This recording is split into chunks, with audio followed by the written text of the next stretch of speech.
Gather close, my children, and let me tell you a story that every elder in these lands knows by heart. A story about a girl named Ada, about pride that destroys and wisdom that saves, about a kingdom hidden in plain sight that no one believed could exist. In the village of Zalem, where the red earth meets the rocky hills, there once lived a child who could read the language of the wind. Her father had taught her before he died how to feel the change in air pressure against her skin, how to watch the way birds flew and ants marched, how to smell rain 3 days before it fell. The land speaks to those who listen, he would tell her, tracing invisible maps on her small palm. Every sign is a word. Every pattern is a sentence. Learn to read it, Ada, and you will never be lost. But when her father died and a new headman came to Zalem, a man who believed only in books and numbers and things he could see printed on paper, Ada's gift became a curse.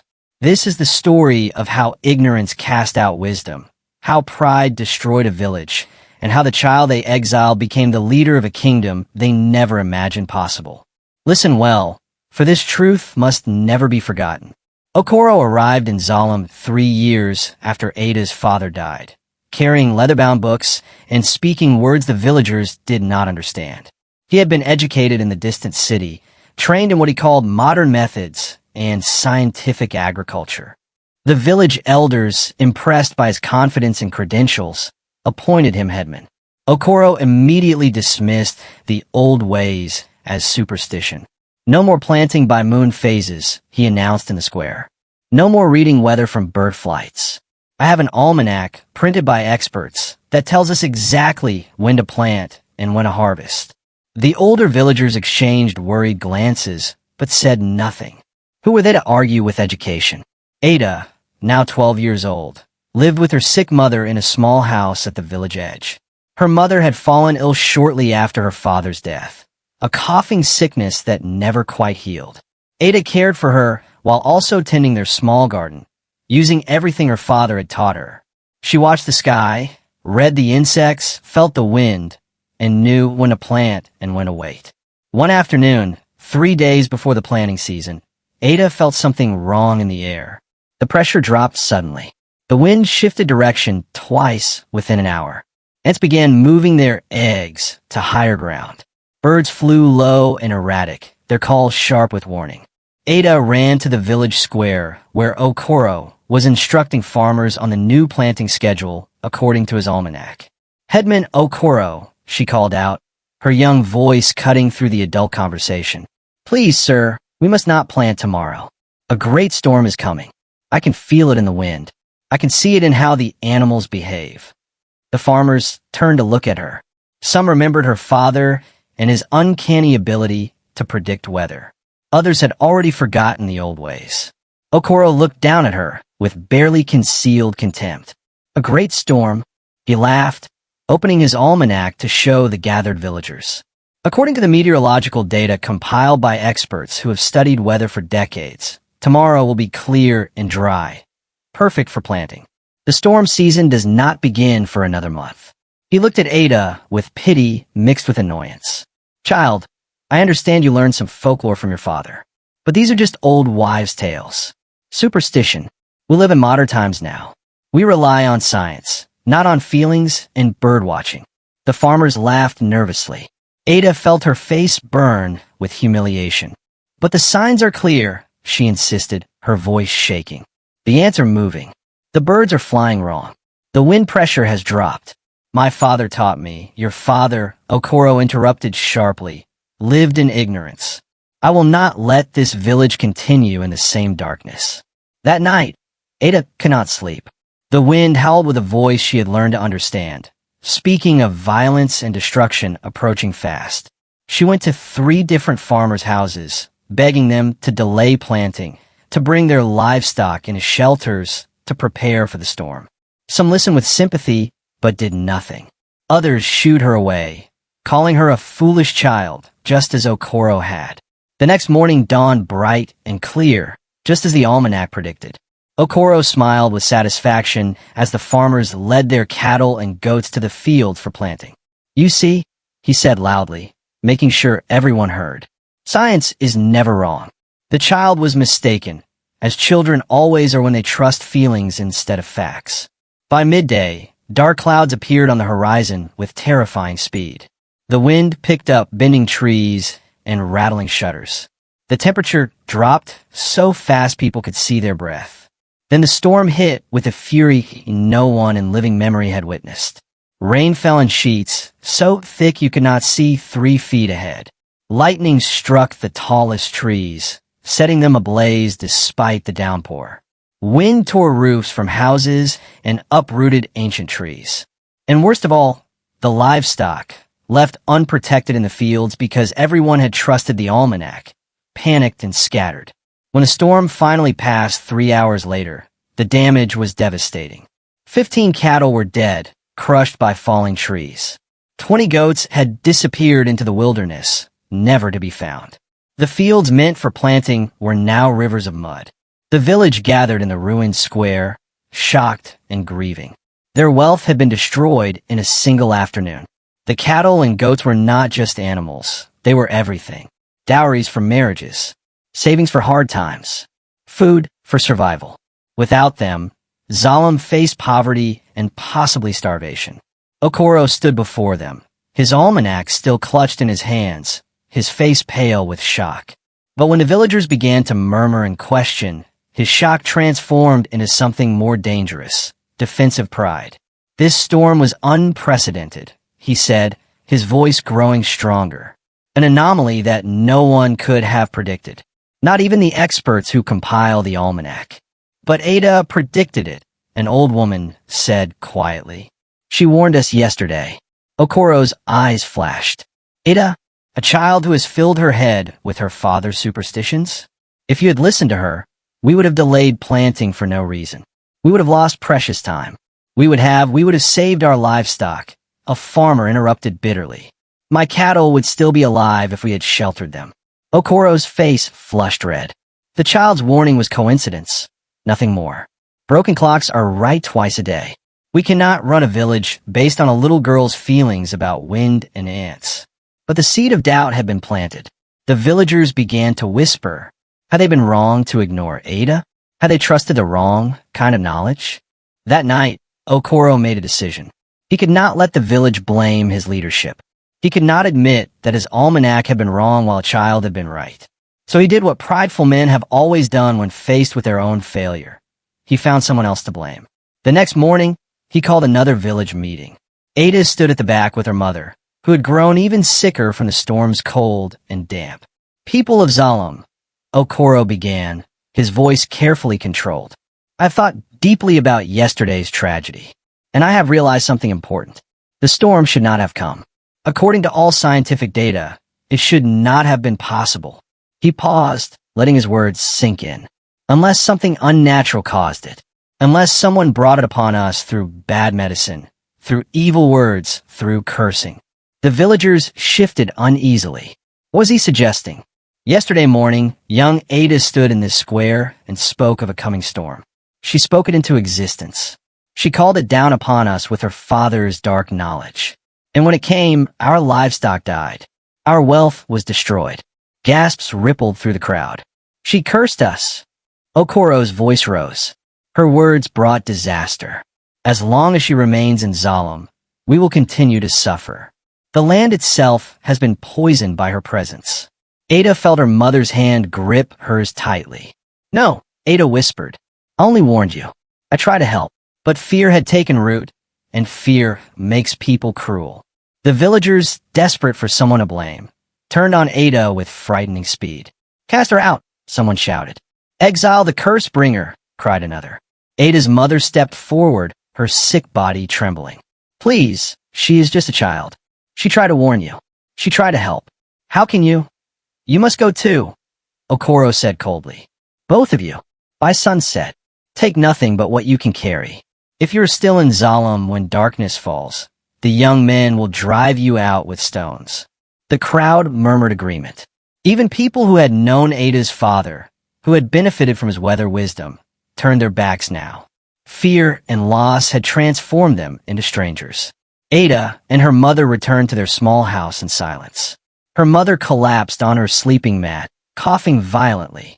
Ada packed their few possessions with shaking hands: 2 blankets, a cooking pot, some dried cassava, a calabash for water. And hidden at the bottom of the bag, a small leather pouch her father had given her containing seeds he had collected over years. Seeds of hope, he had called them. Plants that can grow where others die. As the sun began to set, casting long shadows across Salem, Ada helped her mother stand. Together, they walked through the village toward the rocky foothills beyond. Behind them, villagers watched from doorways, silent now, perhaps already beginning to feel the first whispers of shame. Ahead lay only wilderness, hunger, and the unknown. The foothills were harsh and unforgiving. Jagged rocks tore at their feet. Thorny bushes caught at their clothes. The land here was too poor for farming, too rocky for settlement. This was why no one lived here. This was where you sent people you wanted to forget. Ada's mother could barely walk. The illness that had weakened her for months now flared worse from the stress and cold. By the second day, she could not stand without Ada's support.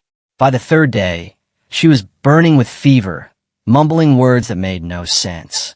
Ada felt her own spirit breaking under the weight of despair. She was 12 years old, alone in the wilderness with a dying mother, and almost no food or water. She sat beside her mother that third night, listening to the labored breathing, feeling the burning skin. Tears streamed down her face as she whispered prayers to ancestors she hoped were listening. "Please," she begged the darkness. "Please do not let her die.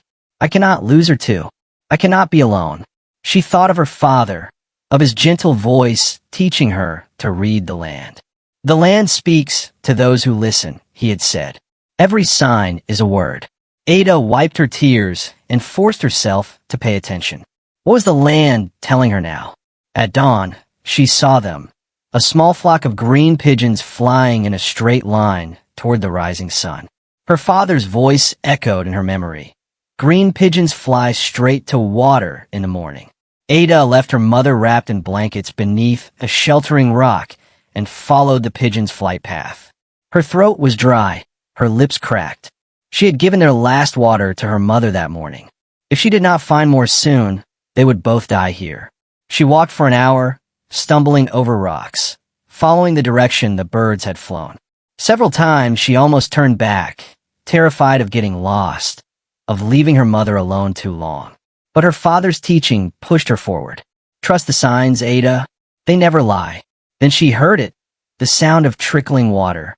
She ran toward the sound and found a tiny spring seeping from between 2 rocks. The flow was barely more than a trickle, but it was clean and cold. She filled the calabash with shaking hands, drank deeply, filled it again. Hope flooded through her. Water meant survival, at least for a few more days. She hurried back to where she had left her mother and found her exactly as she had left her. Unconscious, breathing shallowly, her fever raging. Ada tried to give her water, but her mother could not swallow properly. Most of it spilled down her chin. "No, no, please," Ada sobbed, cradling her mother's head. "Please drink. Please do not leave me." She did not notice the figure approaching until a gentle voice spoke behind her. "Child, let me help." Ada spun around, startled and afraid. An old woman stood there, weathered and lean, with eyes that reminded Ada of her father. Eyes that saw more than most people could. "Who are you?" Ada asked, instinctively moving to protect her mother. The old woman smiled gently. "My name is Neka. I saw the green pigeons flying this morning. They always fly to the spring when they sense someone in need. I followed them, just as you did." She knelt beside Ada's mother, touching her forehead, checking her pulse. "Your mother's very sick. Fever and lung sickness, yes?" Ada nodded, tears streaming down her face. "Can you help her?" Neka reached into a bag she carried and pulled out dried leaves and roots. "I can try, but we must take her to my home. It is not far from here. I have medicine there, and a warm place for her to rest." "Your home?" Ada looked around at the barren rocks. "You live here." "Not here exactly." "Come, help me lift her. I will explain as we walk." Together, they carried Ada's mother through a narrow path between rocks that Ada had not noticed before. The path wound deeper into the hills, turning and twisting until Ada lost all sense of direction. Then suddenly, the landscape changed. The rocky ground gave way to soil. Sparse grass appeared, then bushes, then trees. They emerged into a small valley, hidden completely from view unless you knew exactly how to find it. And in that valley, impossibly, grew a garden. Ada stopped, staring in disbelief. Green plants in neat rows. Fruit trees heavy with nearly ripe. Mangoes. A small hut with a strong roof. A pen where 3 goats grazed contentedly. Ow! Ada breathed. How is this possible? Neka smiled as they carried Ada's mother into the hut and laid her on a soft mat. This valley has what the surrounding land does not. Underground water, soil protected from wind erosion, and the right angle to the sun. But most people never find it because they do not know how to read the signs that lead here. She began preparing medicine, crushing herbs with practiced hands. Your father knew these things. We were friends once, many years ago. He understood the language of the land better than anyone I have ever met. Ada stared at her. You knew my father? Yes, child.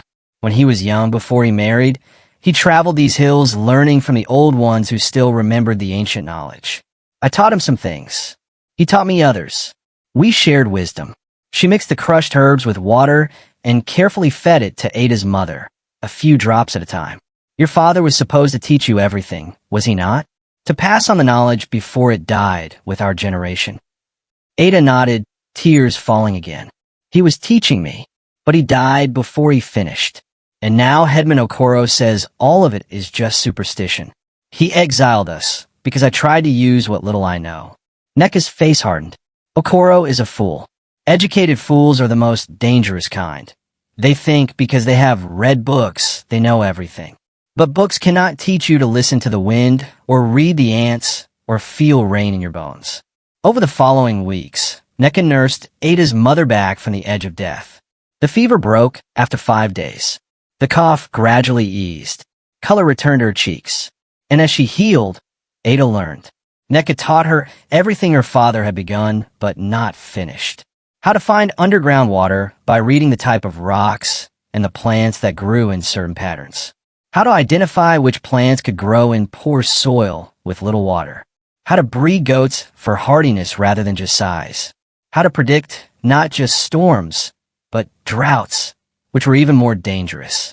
The land is not your enemy, Neka would say as they worked in the garden together. It is a teacher constantly offering lessons. Most people stopped listening generations ago. They forgot that survival means partnership with the land, not domination of it. Ada absorbed every word, every technique, every piece of ancient knowledge. Her young mind was hungry for understanding, and Neka was a patient teacher. Together, they expanded the garden, planting the seeds from Ada's father's pouch. Hardy vegetables that could survive with little water. Fruit trees that bore in drought years. Medicinal herbs that cured common sicknesses. When Ada's mother was strong enough to work again, she joined them. The 3 women transformed the hidden valley into a small paradise. The goats multiplied. The garden produced more than they needed. They built a better house and a storage facility for preserved food. 2 years passed. Ada grew from a frightened 12-year-old into a confident young woman of 14. Under Neka's guidance, she became a master of reading the land. She could predict weather weeks in advance. She knew which plants would thrive in which soil. She understood water systems, erosion patterns, and seasonal cycles with an intuition that bordered on magical, but was rooted in deep knowledge. One day, a starving young man stumbled into their valley. He was from a village 3 days' journey away, lost while hunting for food his people desperately needed. They fed him, gave him water, let him rest. When he was strong enough to speak, he told them his village was dying. The rains have failed for 2 years, he said. Our crops wither. Our animals starve. We do not know what to do. Ada looked at Neka, who nodded. Together, they taught him simple techniques. Which plants to grow. How to find underground water. How to read the land for early warning signs of drought. When he left 3 days later, his bag was full of drought-resistant seeds, and his head was full of new knowledge. Tell no one where you learned this, Neka warned him. Say only that you found in your travels. People are not always grateful for help from unexpected sources. But word of his village's sudden recovery spread anyway. And with it came whispers of a hidden valley somewhere in the hills, a place of plenty guarded by women who knew secrets the world had forgotten. Meanwhile, in Zalem, disaster had become the new normal. Okoro's almanac, which had seemed so reliable at first, began to fail catastrophically as weather patterns shifted unpredictably. He advised planting in months when no rain came. He assured farmers that rain was coming during droughts that lasted for months. His scientific methods, designed for stable climates and predictable conditions, crumbled when faced with the chaotic reality of a changing world. The first year after Ada's exile, the harvest was poor. The second year, it failed completely. The third year, nothing grew at all. The soil, depleted by intensive farming methods Okoro had insisted upon, turned to dust. Wind blew it away in great clouds that choked the lungs and buried houses. The village's cattle, already reduced by the storm, died one by one from lack of grazing. The few goats that remained were slaughtered out of desperation. Children developed the swollen bellies of malnutrition. Old people died quietly in the night. And through it all, Okoro clung to his almanac, insisting the problems were temporary, that science would provide answers, that they just needed to trust the process. But trust was the first thing to die in Zalem. The villagers looked at their headman with hollow eyes and growing hatred. Some remembered Ada's warning about the storm. Others recalled her father's uncanny weather predictions. A few whispered that they had made a terrible mistake exiling the one person who might have saved them. But it was too late now. Ada was gone, probably dead, and Zalem was dying slowly but surely. By the fourth year, Zalem was a village of ghosts. Houses stood empty as families left in search of food and work. The market, once vibrant and loud, now sat silent and dusty. Those who remained were too weak to do anything but survive day to day. Okoro, his pride broken by undeniable failure, spent his days alone in his house, staring at the almanac that had betrayed him. Or perhaps he was beginning to understand that he had betrayed by trusting it blindly and rejecting all other knowledge. The elders who had appointed him now avoided him. When they gathered in the square, those few who still had the strength, they spoke in whispers about the old days when Ada's father had guided their planting and they had prospered. "We were fools," one elder said. "We let a book tell us what to do instead of listening to the land itself." "We were worse than fools," another replied. "We cast out the one person who carried her father's knowledge. We exiled our own salvation because a city-educated man told us science was better than wisdom." A young mother, her child's ribs showing through his skin, spoke bitterly. "Science has given us nothing but starvation. What good is an almanac when my son is dying?" That was when a hunter, who had been away for 2 weeks searching desperately for game, stumbled into the village with an incredible story. His eyes were bright, his cheeks fuller than when he left. In his bag were dried fruits and smoked meat, more food than anyone had seen in months. The villagers gathered around the hunter, staring at the food in his bag as if it were a miracle. "Where did you get this?" an elder demanded. "Where did you find meat when all the animals have died or fled?" The hunter's hand shook as he set down his bag. "I was lost in the foothills, dying of thirst and hunger. I had given up hope. Then I saw green pigeons flying in a straight line at dawn. I followed them, thinking they might lead me to water." He paused, as if unsure anyone would believe what came next. "They led me to a hidden valley, a place I had never seen before, though I have hunted those hills my entire life. And in that valley," his voice filled with wonder, "in that valley everything grows. Gardens full of vegetables, fruit trees heavy with mangoes and papayas, goats that look healthy and fat, and a clear stream that never stops flowing." The villagers stared at him in stunned silence.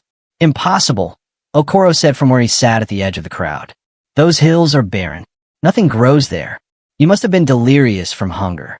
"I thought the same thing," the hunter agreed. "I thought I was dying and seeing visions. But then 3 women found me. They gave me water. They fed me. They let me rest for 2 days until I was strong enough to travel. And before I left, they gave me this food and these seeds. He pulled out a small leather pouch. They told me to plant these in our fields. Who were these women? An elder asked, leaning forward urgently. Did they give their names? The hunter nodded slowly. The oldest one was named Neka. She said she remembered some of us from long ago. The middle one said nothing. She seemed sick or perhaps just tired. But the youngest one, he hesitated, looking around at the assembled villagers. The youngest one did most of the teaching. She showed me which plants to grow, how to find water underground, how to read the land. She was maybe 15 or 16 years old, with eyes that saw everything. And when I asked her name, the crowd held its breath. She said to tell you she forgives Zalem, that she has built a kingdom of green in the place where you sent her die, that her name is Ada. The name fell like a stone into still water. For a long moment, no one moved, no one spoke. Then chaos erupted. Ada, the child we exiled, she is alive? She built what? A kingdom. How is this possible? An old woman who had been friends with Ada's father began to weep. We sent her out to die. We believed Okoro's lies. We cast out the very person who could have saved us. The hunter held up his hands. She does not seem to hold anger toward us. She sent these seeds. She sent knowledge. She said if we learn to read the land as she has learned, we too can survive. The villagers turned as one to look at Okoro, who sat with his head in his hands, his almanac forgotten in the dust beside him. That night, the elders held an emergency council. The decision was unanimous. They would send a delegation to find this hidden valley, to see if the hunter's story was true, and, if possible, to beg Ada for help. They chose 5 people for the journey. 3 elders who remembered Ada's father with respect, 1 young mother desperate to save her children, and Okoro himself, who insisted on coming despite everyone's protests. I must see this with my own eyes, he said, his voice hollow. I must know if I destroyed this village because I was too proud to listen to a child. They left at dawn, following the hunter's directions. The journey was hard, especially for those weakened by hunger. They climbed rocky paths, squeezed through narrow passages between boulders, followed signs that seemed meaningless until suddenly they were not. A bent branch here, a stack of stones there, marks that told those who knew how to read them. This way, follow, not far now. On the 3rd day, exhausted and doubting, they followed a flight of green pigeons through a crack in the rocks, so narrow they had to walk sideways. And then they emerged into the valley. They stood at its edge, staring in absolute disbelief. The hunter had not exaggerated. If anything, he had understated the miracle before them.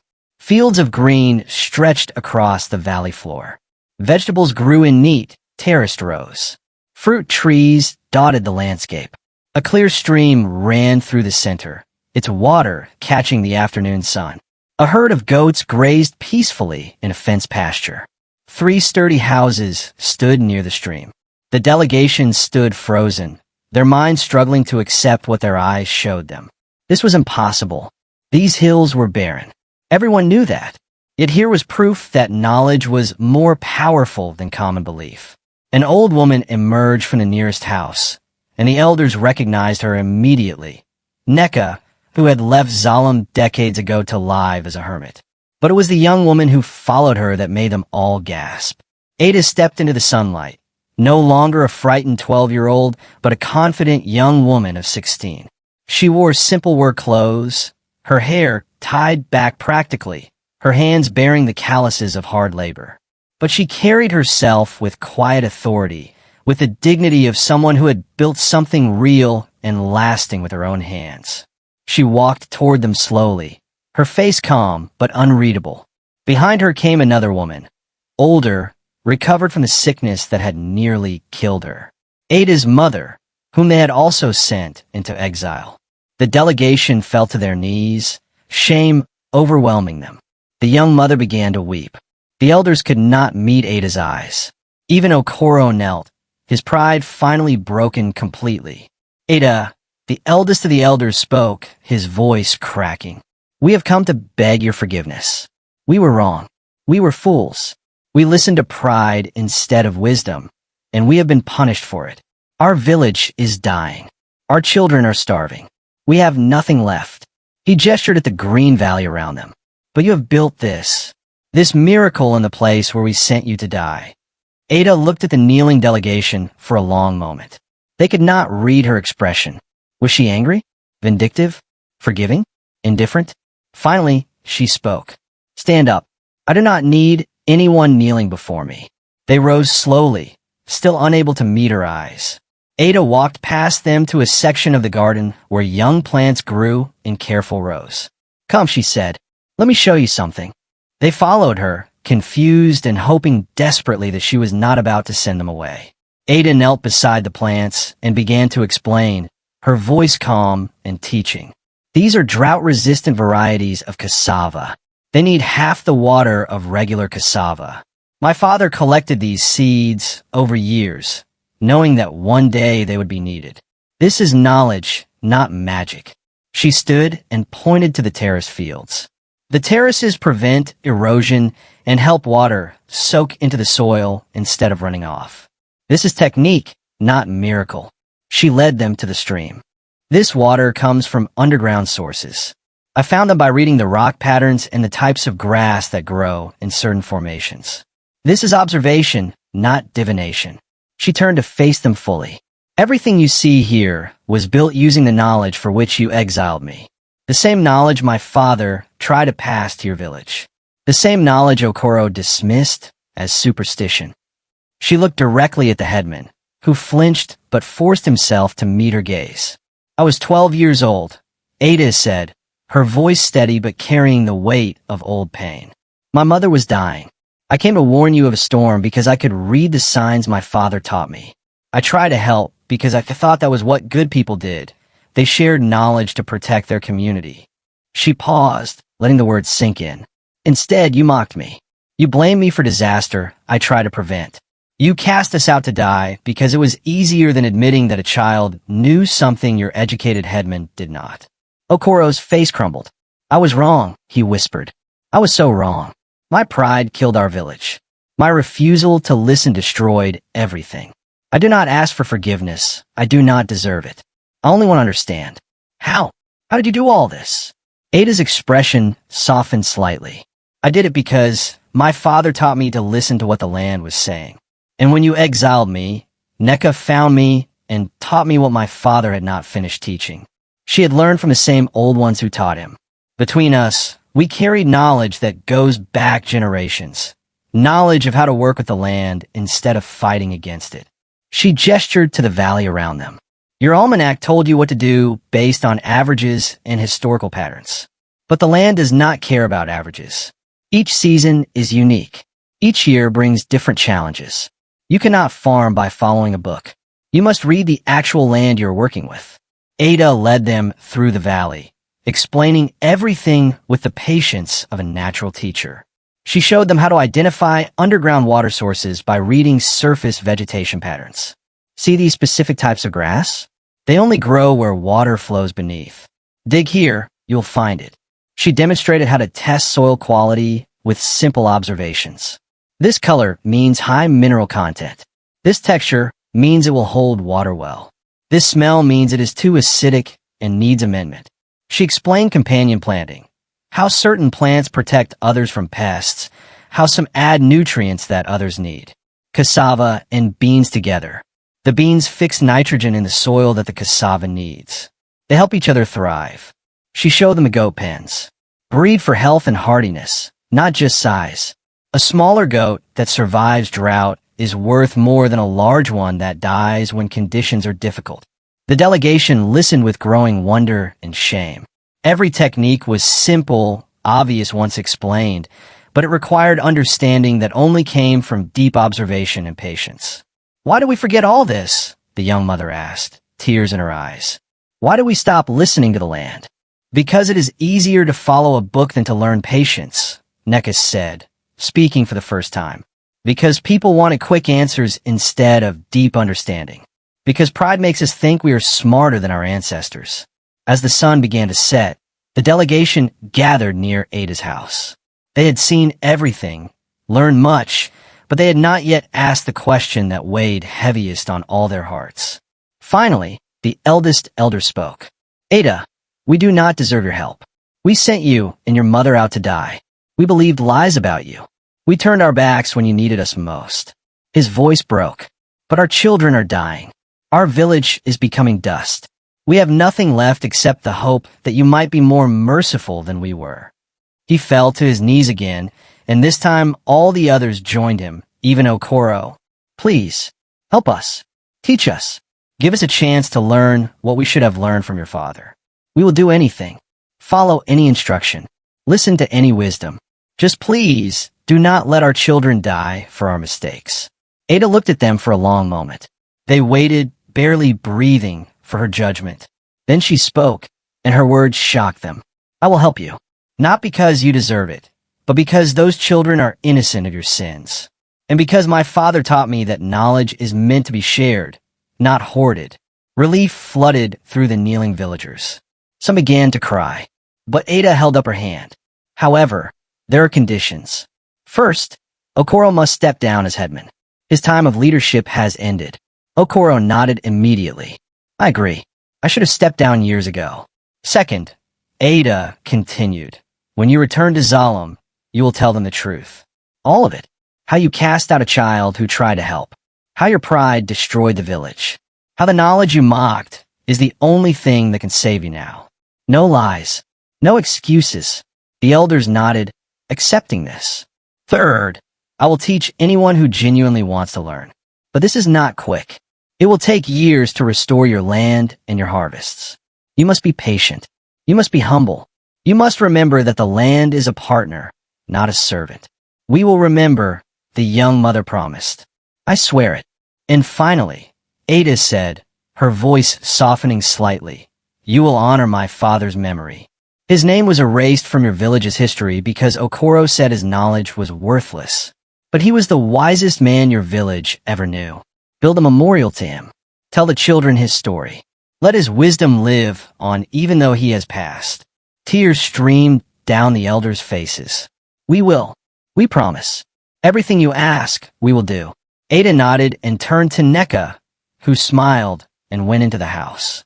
She returned carrying leather bags filled with seeds and roots, carefully labeled and organized. "These are for you," Ada said, distributing the bags. "Plant them according to the instructions I will give you. They are adapted to survive in harsh conditions. They will be the foundation of your recovery." The delegation stayed for 3 more days, learning as much as they could absorb. Ada taught them tirelessly, patiently explaining and re-explaining until they understood. She showed them how to read wind and clouds, how to predict rain by watching insects, how to identify the soil that would grow each type of crop. On the morning of their departure, Ada walked with them to the edge of the valley. "Remember," she said, "the land has been speaking all along. You just stopped listening. What I have given you are tools, but the real work is learning to pay attention, to be humble before nature's wisdom." Okoro, who had been silent for days, finally spoke. "Ada, I destroyed everything because I thought my education made me superior to those who came before. I thought science meant the old ways were worthless." His voice cracked. "I was the most educated fool who ever lived. Can you ever forgive me?" Ada looked at him steadily. "I already have. Holding hatred would poison me, not you. But forgiveness does not mean forgetting. What happened to me and my mother must be remembered, so it never happens again to someone else." She handed him a small leather journal. "My father kept notes about weather patterns, planting cycles, and land signs for 30 years. I am giving this to you not as headman. That role is ended, but as keeper of knowledge. Study it. Share it. Make sure his wisdom lives on." Okoro accepted the journal with trembling hands, clutching it to his chest like the treasure it was. The delegation left, their bags heavy with seeds and their hearts heavy with shame mixed with hope. As they climbed back through the rocky passages, they looked back one final time. Ada stood at the valley's edge, silhouetted against the green paradise she had built from nothing but knowledge, determination, and the patience to listen to what the land was saying. The young mother whispered to the elders, "We sent her out as a child to die. She came back as a teacher to save us." "No," the eldest elder corrected gently. "She came back as proof that wisdom always survives, even when pride tries to destroy it. When the delegation returned to Zalem and told their story, the village wept collectively for their mistakes, for their suffering, for the child they had wronged, and for the miracle of her forgiveness. They followed Ada's instructions exactly, planting the drought-resistant seeds, reading the land signs, learning patience. It took 3 years, but gradually, green returned to Zalem's fields.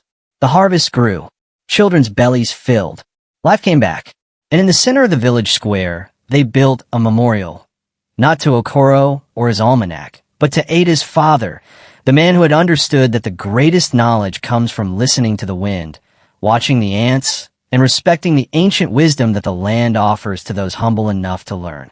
Today, children in Zalem are taught 2 things from their youngest years: how to read the signs the land gives, and the story of the girl who was cast out for her wisdom and became the kingdom hidden in the hills.